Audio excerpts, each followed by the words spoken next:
Your best friend said he wanted to be a father, so I slept with him and got pregnant. My wife confessed the affair, our daughter sided with her. So I made them both face the consequences. I should have known something was off when my wife started caring about phone privacy after 14 years of marriage. Let me paint you the picture first. I'm Rafe, 38, and I run a marine salvage operation out of Tampa Bay. Not huge, but we do solid work, insurance recoveries, yacht retrievals, occasional treasure hunting contracts that pay the bills and then some. My wife Remy curates the Fairwater Botanical Gardens downtown. She turned that place from a dying tourist trap into something people actually visit. Our daughter Daisy just turned 17 last month, and she's basically a tech prodigy who captains her school's robotics team and tutors kids in coding on weekends for extra college money. We were that family. You know the type. Saturday mornings on my salvage vessel teaching Daisy navigation. Sunday afternoons at Remy's garden events, me playing the supportive husband while she charmed donors. Dinner at 7 sharp, no phones, just conversation about Daisy's latest robot design or my newest recovery contract or Remy's plans for the Butterfly Conservatory expansion. Perfect, right? The changes started small. 4 months ago, Remy started taking her phone into the bathroom. New behavior after 14 years. She'd flip it face down during dinner, something she used to lecture Daisy about. Those evening workshops she ran for the community? They started running later.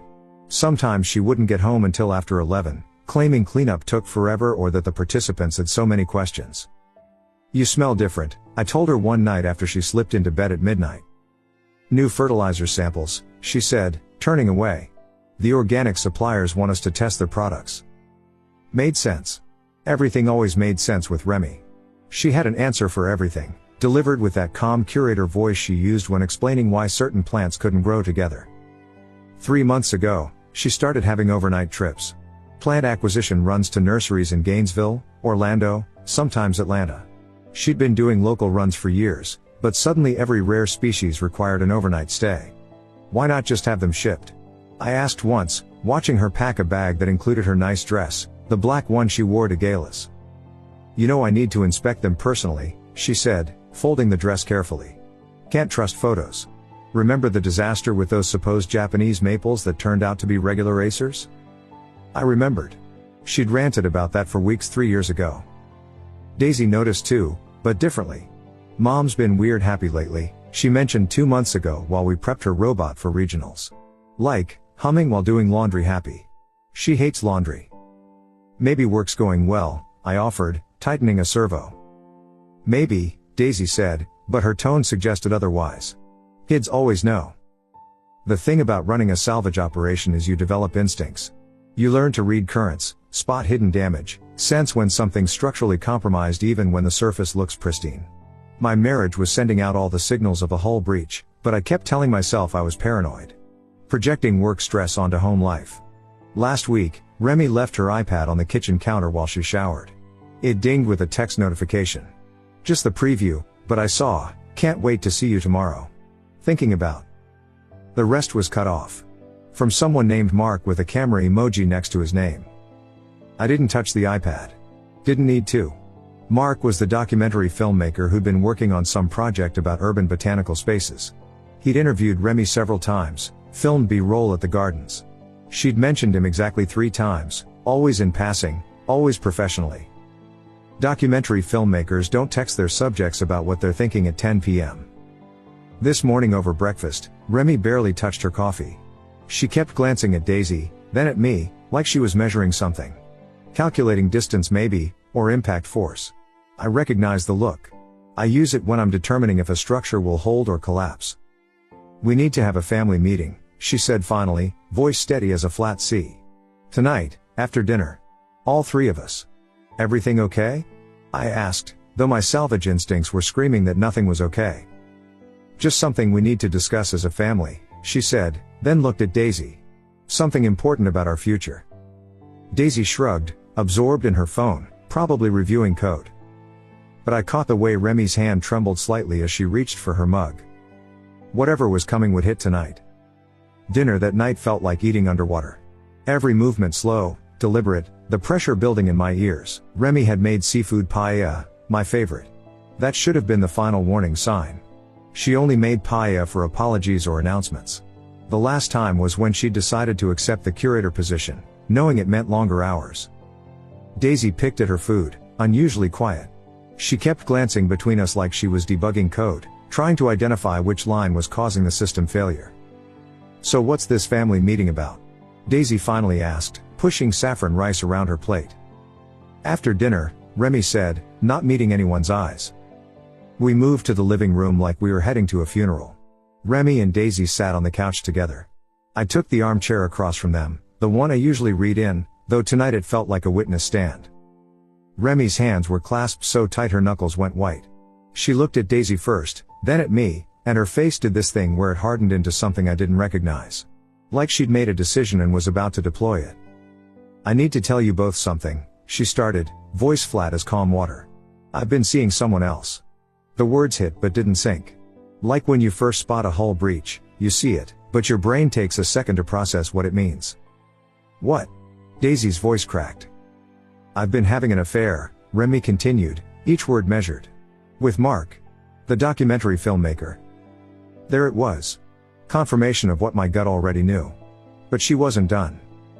"He wants to be a father," she said, and now she looked straight at me. "I'm pregnant." The room tilted. Not metaphorically, I actually felt the floor shift like I was on a boat in rough seas. 14 years of marriage, 17 years together total, and she just torpedoed all of it in 3 sentences. "You're... what?" Daisy stood up, her face cycling through confusion, disgust, and something else I couldn't read. "It wasn't planned," Remy said, reaching for Daisy's hand.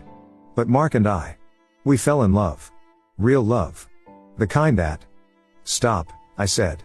My voice came out steadier than expected. "Just... stop." But she didn't. "He makes me feel alive, Rafe.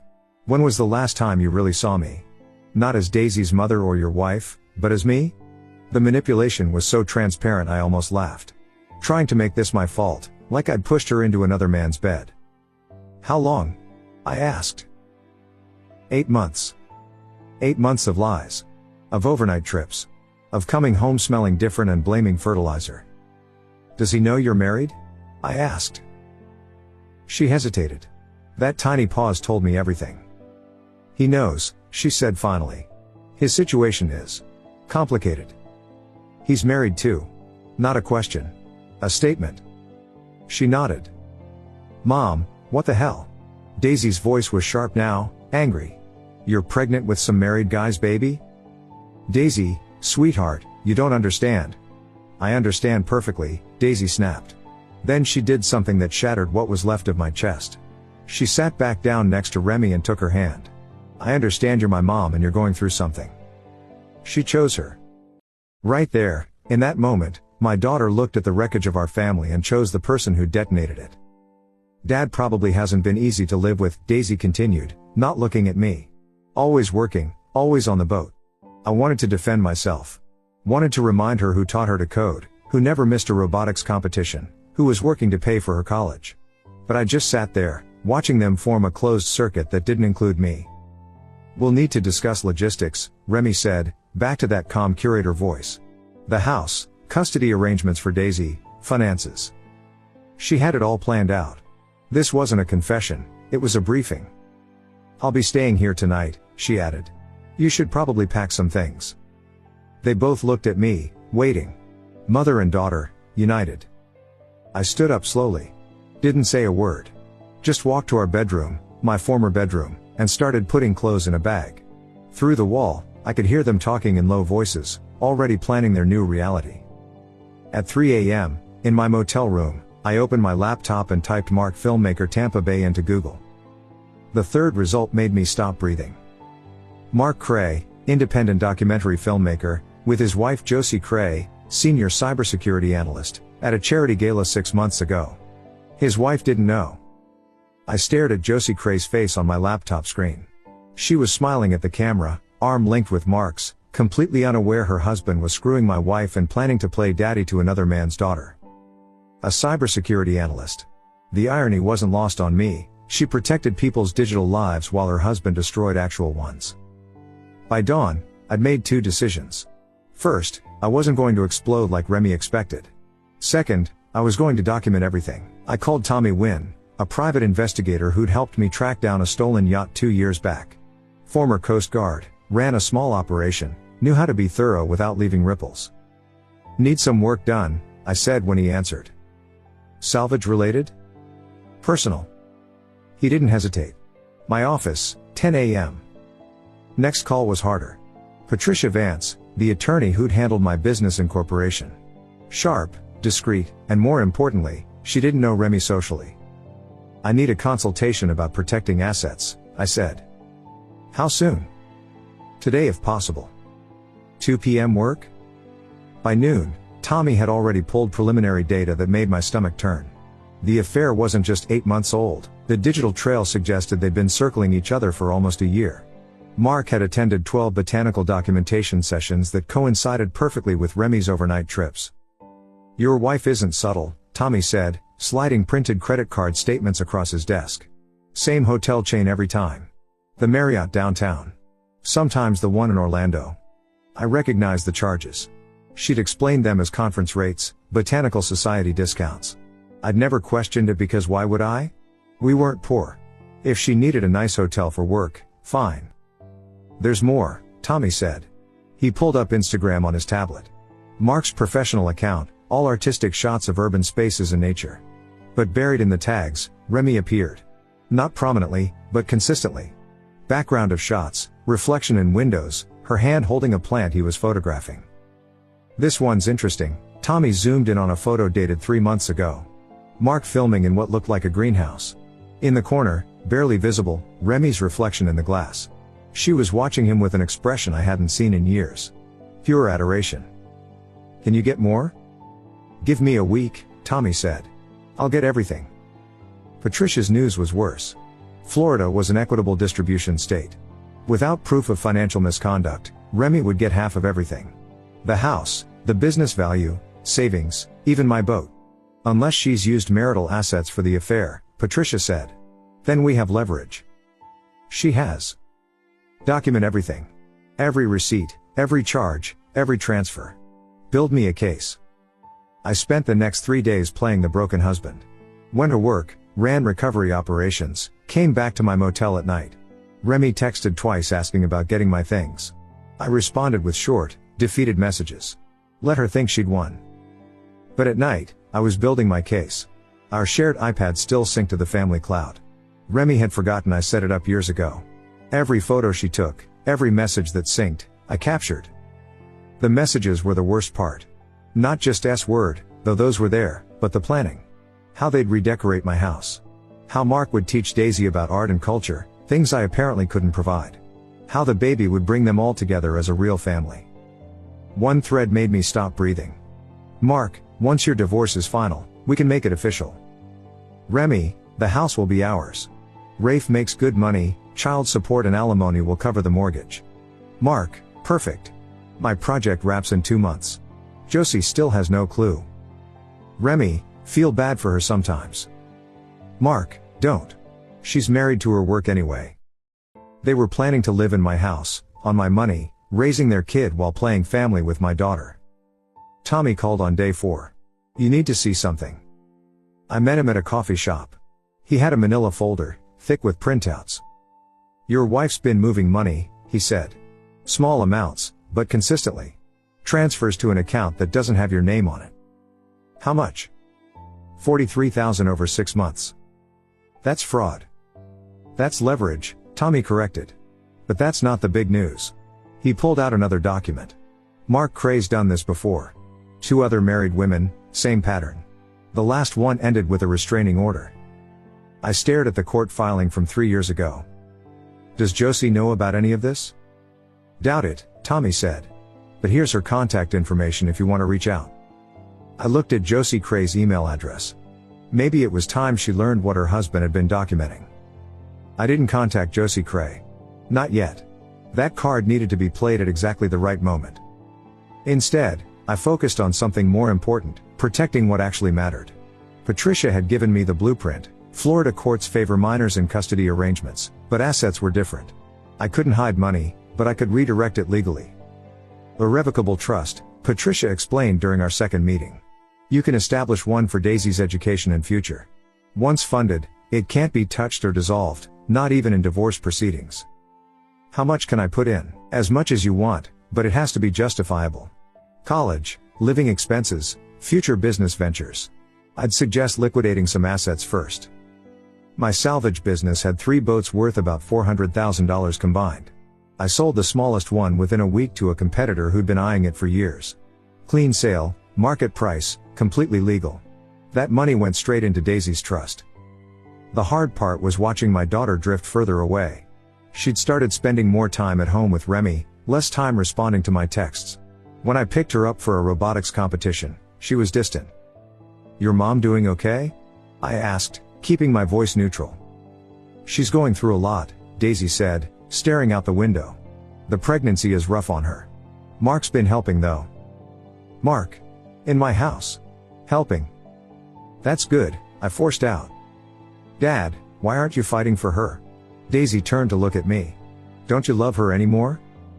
I gripped the steering wheel. Sometimes loving someone means accepting their choices. "That's such bull," she muttered. "You're just giving up." If only she knew. I was fighting harder than I'd ever fought for anything. Just not the way she expected. 2 weeks before Remy's birthday, I had everything in place. Tommy had documented 67 instances of affair-related expenses. Patricia had prepared emergency motions ready to file. The trust was funded with $320,000, untouchable money for Daisy's future. But I needed the perfect moment for maximum impact. Then Remy handed it to me herself. "I want to have a big birthday brunch," she announced during one of our logistics meetings at a Starbucks. These were the only times we met now, public places to discuss Daisy's schedule and the separation details. "Okay," I said. She seemed surprised by my easy agreement. "I want to invite everyone.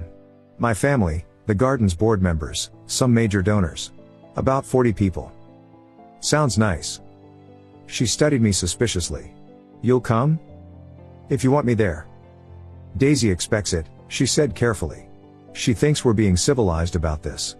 "We are." "Mark will be there too," she added, watching my reaction. "He's documenting the garden's spring collection. It's work-related." "Work-related?" "Right. Her boyfriend filming her birthday party that I was invited to." The sheer audacity was almost impressive. "No problem," I said. She relaxed. "Good. I want this to be perfect. New beginnings and all that." New beginnings. I almost smiled. I spent the next week finalizing details. The restaurant she'd chosen had excellent acoustics. I tested it myself during lunch. My phone could connect to Bluetooth speakers, but that was too unreliable. I bought a small portable speaker, the kind people use for beach trips. Fit perfectly in a jacket pocket. Tommy compiled everything into a single folder on my phone. Audio files, credit card statements, hotel receipts, screenshots. All organized chronologically, ready to deploy. The night before the brunch, I made one final preparation. I created an email with all the evidence attached, addressed to very specific recipients. Set to send unless I canceled it. Then I called Josie Qley. "You don't know me," I said when she answered. "But your husband is having an affair with my wife." Silence. Then, "Who is this?" "Rafe Morrison. Your husband is Mark Qley, correct? Documentary filmmaker?" "How did you get this number?" "That's not important. What's important is that you know the truth. He's been sleeping with my wife Remy for 8 months. She's pregnant." Another long silence. "You're lying." "Tomorrow, 11 a.m., Fairwater Restaurant downtown. Your husband will be there, filming my wife's birthday party. Come see for yourself." "This is insane." Row 4, column G in his Google Photos from 3 months ago. "Check it yourself. Your answer will determine if you show up tomorrow." I hung up. The photo was Remy and Mark kissing in the botanical garden after hours. He'd been stupid enough to auto-back up everything. My phone buzzed an hour later. Unknown number. Text message, "I'll be there." Tomorrow, everything would collapse exactly as planned. The Fairwater restaurant was perfect for a massacre. Not the violent kind, the kind where truth does all the cutting. I arrived early, watched the staff set up the private dining room. 43 people had RSVP'd yes. Remy's parents drove down from Jacksonville. Her sister flew in from Houston. The Botanical Garden's entire board of directors would attend, along with 6 major donors who collectively provided about 60% of the garden's funding. Remy had outdone herself with the guest list. She'd assembled everyone who mattered in her life for what she thought would be her triumph: the successful curator, the devoted mother, gracefully handling a divorce while moving toward new love. She arrived at 10:30 with Daisy, both of them laughing about something. Remy wore a white sundress that probably cost more than my monthly motel bill. Daisy had on the outfit Remy bought her last week, their bonding shopping trip. "You came," Remy said, noticing me by the bar. "Said I would." Mark walked in 5 minutes later, camera bag slung over his shoulder, playing the professional documentarian. He nodded at me, actually nodded, like we were acquaintances. "The ball's on this guy. Just getting some B-roll," he explained to anyone listening. "The Garden Spring campaign needs authentic moments." Remy's mother, Eleanor, pulled me aside. "Rafe, dear, how are you holding up?" "Taking it one day at a time," I said. She patted my arm. "These things happen. People grow apart. At least you're both handling it maturely." If only she knew. By 11:15, everyone was seated. Remy at the head of the table, Mark conveniently positioned to film her reactions. Daisy to her right, me several seats away, close enough to be civil, far enough to avoid awkwardness. I stood up with my champagne glass. The room quieted. "I wanted to say something," I began. Remy smiled, probably thinking I was playing the gracious ex. 14 years is a long time to know someone. You think you understand them, their values, their choices. Remy's smile flickered slightly. "But sometimes people surprise you," I continued, pulling out my phone. "Sometimes they reveal who they really are in ways you never expected." "Rafe," Remy started. "Like this," I said, hitting play on the first audio file. Remy's voice filled the room through the speaker in my pocket, crystal clear. "Mark makes me feel things you never did. When we're together, it's like the world makes sense." Mark's voice responded, "Once your divorce is final, we can stop hiding." I swiped to the next file. "Or this." Remy again, "I'm pregnant. It's yours. We're going to be a family." The room had gone cemetery quiet. Remy's mother's champagne glass hit the floor. "Or these," I continued, now showing my phone screen to the people nearest me, who started passing it around. "Hotel receipts. Credit card charges. Screenshots of messages planning their future in my house with my money." "Stop," Remy said, standing. Her face had gone pale. "Why?" I asked. "Everyone here deserves to know who they're celebrating. The woman who stole $43,000 from her family's accounts to fund her affair. The woman who planned to take my house and live there with her married boyfriend." "Married?" Eleanor's voice cracked. That's when Josie Qley walked in. She didn't say anything at first. Just stood in the doorway, taking in the scene. Mark saw her and dropped his camera. It hit the floor with an expensive sound. "Josie," he said. "This isn't row 4, column G," she said quietly. "I found it. And columns H through Z and the credit card you thought I didn't know about. And the messages to Remy. And Teresa from 2 years ago. And Winifred before that." Mark stepped toward her. "Baby, let me explain. I sent everything to your production company," Josie cut him off. "And the film festival board. And the 3 women you have lined up for your next documentaries."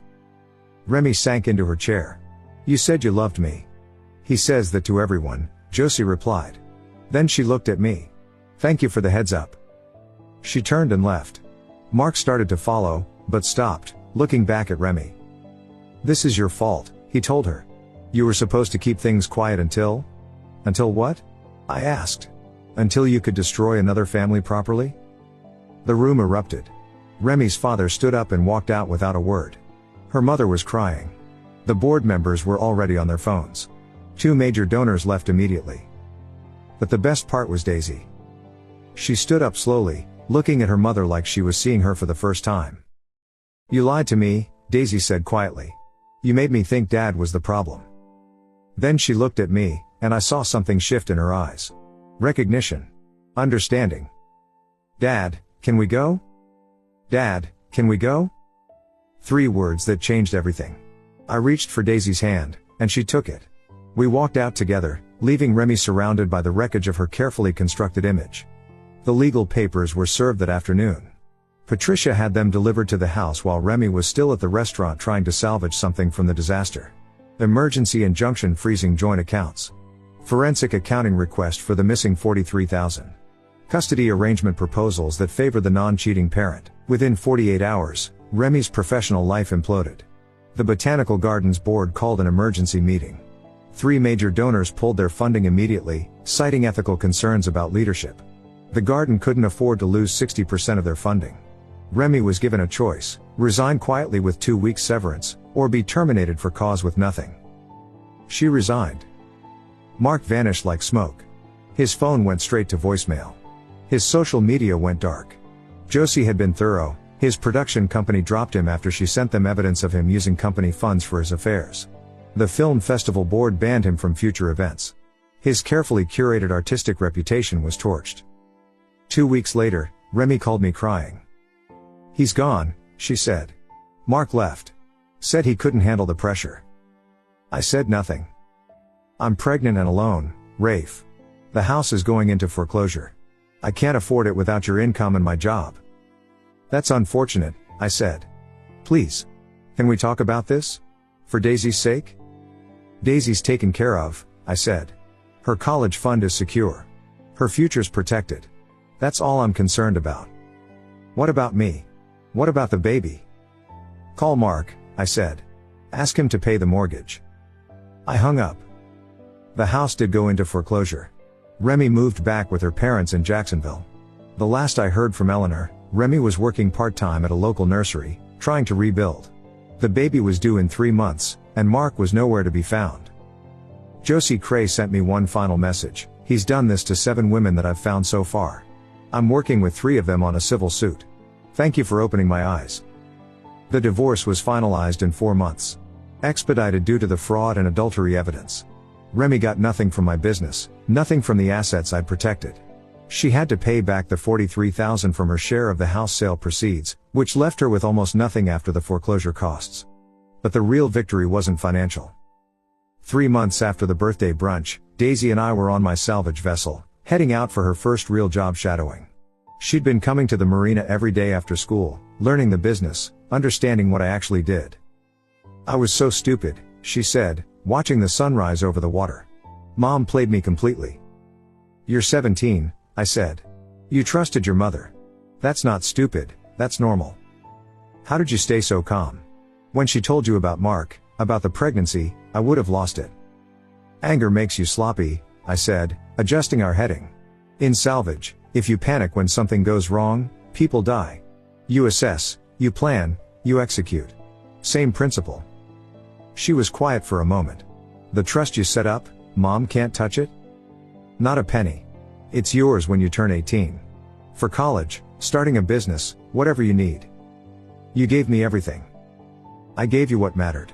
Money's just a tool. The real gift was showing you that actions have consequences." She nodded, understanding. "Mom texts sometimes. Says I'm cruel for choosing you." "You didn't choose me," I said. "You chose truth over lies. That's different." We worked in comfortable silence after that, pulling up a waterlogged yacht for an insurance company. Good, honest work.